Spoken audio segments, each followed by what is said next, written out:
gue nyanyiin adalah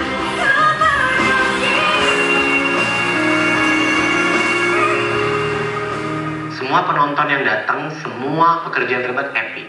Dia selesaikan tugas itu, dia balik lagi, dia ambil lagi sakitnya.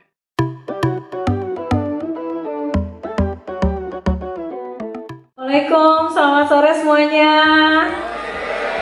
Wow, ini aku berasa kayak mau keluar single pertama. Deg-degan karena ini adalah pertama kali bahkan saya tidak tahu bahwa film dokumenter ini apakah hanya ada satu kali dalam seumur hidup, wallahu alam, tapi yang pasti ini pertama kalinya. Aku mau bilang pertama terima kasih buat sahabat aku Prilly, dia yang memaksa aku untuk mengekspos bagaimana aku selama 25 tahun. Dan film ini tuh bercerita tentang bukan cuma aku di atas panggung. Memang latar belakangnya adalah ketika aku melakukan konser 25 Shining Years 2 tahun yang lalu. Ada yang di sini ada yang nonton? Oh, nonton ya. Dan tapi lebih dari itu, film ini menjelaskan bahwa ya aku juga cuman sebagai seorang wanita yang sebetulnya biasa aja menjalani kehidupannya di luar panggung gitu. Mungkin di atas panggung kelihatannya memang glamor, shining, semua harus perfect. Tapi ketika aku turun dari atas panggung, aku adalah seorang yang tidak sempurna, banyak kekurangan juga dalam diri aku. Tapi aku selalu berusaha dan menjalani karir selama lebih dari 25 tahun. Di film ini aku pengen memberikan banyak sharing dari experience aku selama ini, biar semuanya mungkin kalau ingin 25 tahun juga dalam bidang masing-masing, mungkin ada yang bisa diambil lah dari perjalanan hidup aku gitu. Kenapa saat ini, kenapa aku sama Rizky terutamanya berani untuk mengungkapkan apa sih yang sehari-hari yang kita jalanin gitu, dan bagaimana dulu Rizky menjalani sebagai anak seorang selebriti, mungkin ya, penyanyi yang memang mamanya sibuk bekerja gitu, tapi juga membesarkan dia gitu, dan single mother. Aku yakin, aku sama Rizky ngobrol, Kak, gimana ya, apa kita sharing aja. Aku pikir kayak harus di-share karena aku yakin di luar sana juga banyak anak-anak juga yang dibesarkan oleh ibu yang bekerja terutama. Tapi inilah penjelasan dari Rizky, pertama kali seumur hidupnya dia mengungkapkan terutama ke media gitu. Semua adanya di sini. Di momen inilah, di film inilah ada Bu. Itu yakin, jangankan orang lain, aku sendiri ketika pertama kali dari sinemaku ngasih preview ke aku, nangis banget karena aku nggak nyangka, ini tuh beneran yang secara secara formal dia ungkapkan gitu, bagaimana dia perasaannya dulu ketika mengetahui orang tuanya berpisah gitu. Karena pokoknya banyak momen-momen yang aku sendiri surprise ketika film ini selesai. Sejujurnya aku tidak membriefing dia untuk berkata apa-apa, aku cuma bilang, Kak, ibu mau bikin film dokumenter. Itu pun direkam di sini, ada direkam karena di sini tuh kesehariannya tuh sama sekali tidak ada yang memakai skrip. Jadi benar-benar cuman diikutin kamera aja, tanpa ada habis ini harus ini, habis ini harus ini, tidak ada sama sekali. Jadi ini adalah benar-benar keseharian. Itu pinter banget dari DOP-nya juga dan juga dari editor yang akhirnya bisa menyatukan puzzle-puzzle setiap harinya kita. Dan waktu itu aku cuma bilang, kakak nanti akan ada yang interview, kakak cuma tinggal jawab dengan jujur. Apa yang kakak ingin katakan, kakak jangan ragu untuk mengatakan. Ibu tidak akan mengontrol kamu harus ngomong apa, tapi kakak bilang aja apa yang ingin kakak katakan. Yang paling terakhir syuting itu adalah Bapak Yoyo ya. Paling terakhir syuting adalah Bapak Yoyo gitu.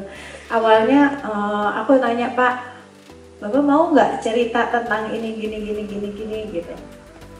Dia mikir-mikir gitu kan. Ini tentang akhirnya dia mau gitu, dan itu adalah pertama kalinya mungkin kita akan melihat, mungkin teman-teman juga akan melihat bagaimana ada aku, ada Rizky, ada Yoyo gitu yang tidak pernah. Dari dulu kan media teman-teman selalu bilang gimana ini segala macam, aku tidak pernah menjawab hampir selama 10 tahun lebih mungkin ya. Nah di film ini kita akhirnya berani untuk reveal gimana perasaan kita tentang ini semua.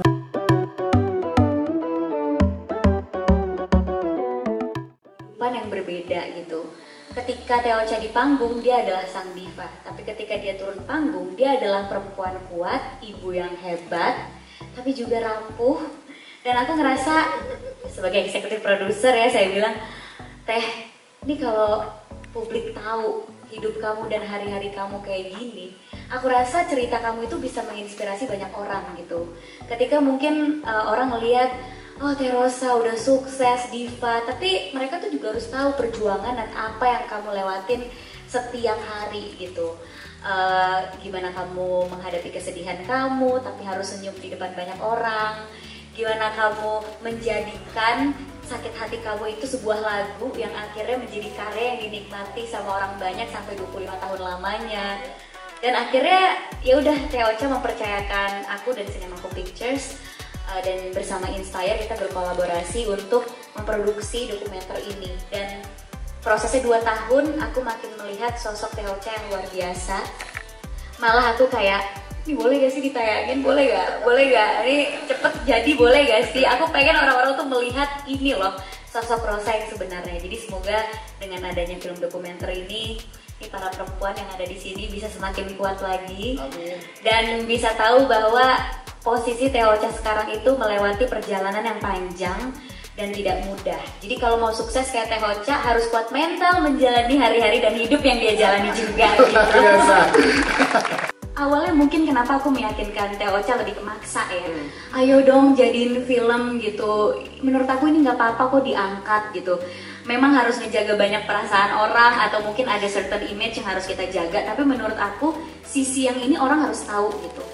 Karena akunya sendiri jadinya bisa menggunakan film ini untuk tuh lihat aku tuh kayak gitu pembenaran gitu. Jadi tanpa bikin film untuk diri saya ini aja udah ini aja itu aku kayak gitu loh gitu. Kita mau lagi sedih, mau lagi patah hati, mau kita di belakang pintu nangis, pas buka pintu depan orang udah harus senyum lagi gitu. Dan kayak begitu action langsung happy lagi gitu. Pas tutup pintu di kamar ya kita udah menjadi diri kita sendiri, udah menjadi diri kita yang rapuh gitu.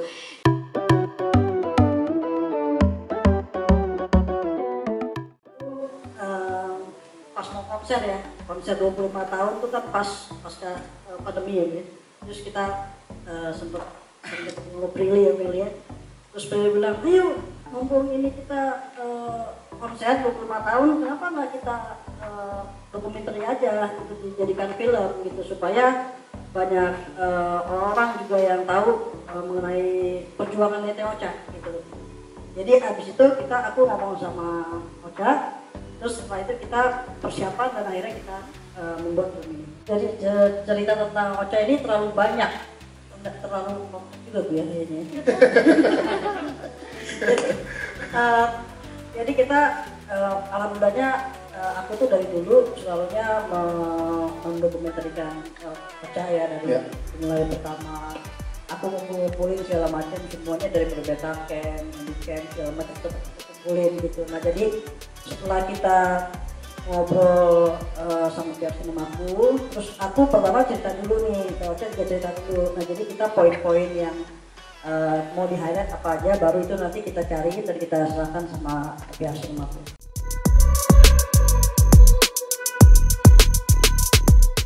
Pertama-tama memang ini privilege juga sih pada saat kami bisa diberi kesempatan untuk bergabung bersama film ini.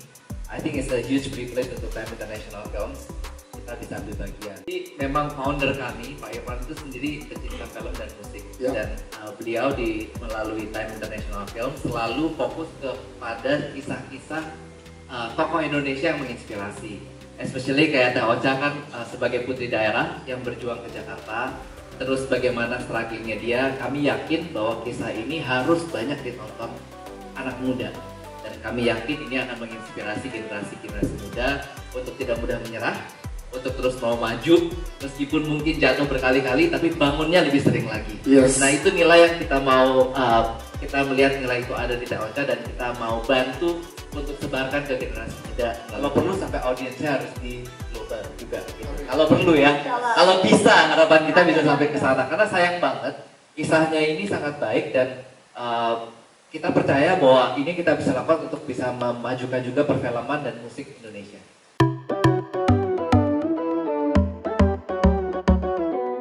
Kalau boleh cerita dikit, aku nih sebelumnya nggak tahu banyak soal kehidupan Teteh gitu. Cuman dulu dari kecil sering ngeliat Teteh di TV, di radio, sering ngeliat kehidupan Teteh di infotainment tuh gimana sih gitu.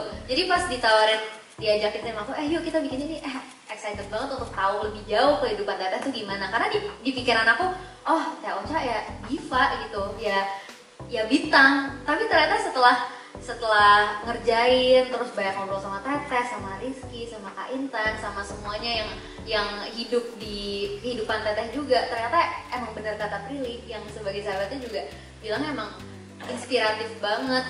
Jadi di film ini aku tuh rasanya sayang banget sama film ini karena banyak pesan yang aku rasa bisa tersampaikan di sini saat menjadi seorang wanita gitu.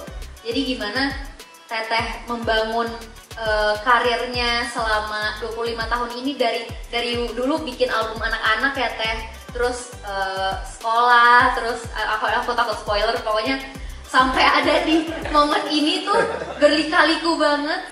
Ini sih kalau dokumenter biasanya lebih dinamis tuh daripada film fiksi ya. Kalau film fiksi kan kita punya skrip yang emang udah harusnya plek-ketiplek sesuai dengan skrip yang tertulis gitu. Tapi kalau ini sih kita di lapangan tuh adjusting. Jadi misalkan kita baru interview misalnya 10 orang, oke, ternyata orang ke-11 punya poin yang menarik yang bisa untuk kita kulik. Jadi emang kenapa mungkin pertanyaan kalau misalkan ada yang nanya gitu, kenapa sih filmnya baru rilis setelah 2 tahun lebih, udah mau 3 tahun ya, karena emang kita memilah-milah mana yang oke untuk dimasukin, mana yang terbaik, itu emang itu kayaknya proses yang paling susah ya. Proses yang sangat luar biasa. Karena semuanya tuh aku rasa menarik banget untuk di show, tapi kan ya film cuma punya waktu 2 jam lah ya untuk menampilkan ke penonton. Jadi ya di situ sih struggle.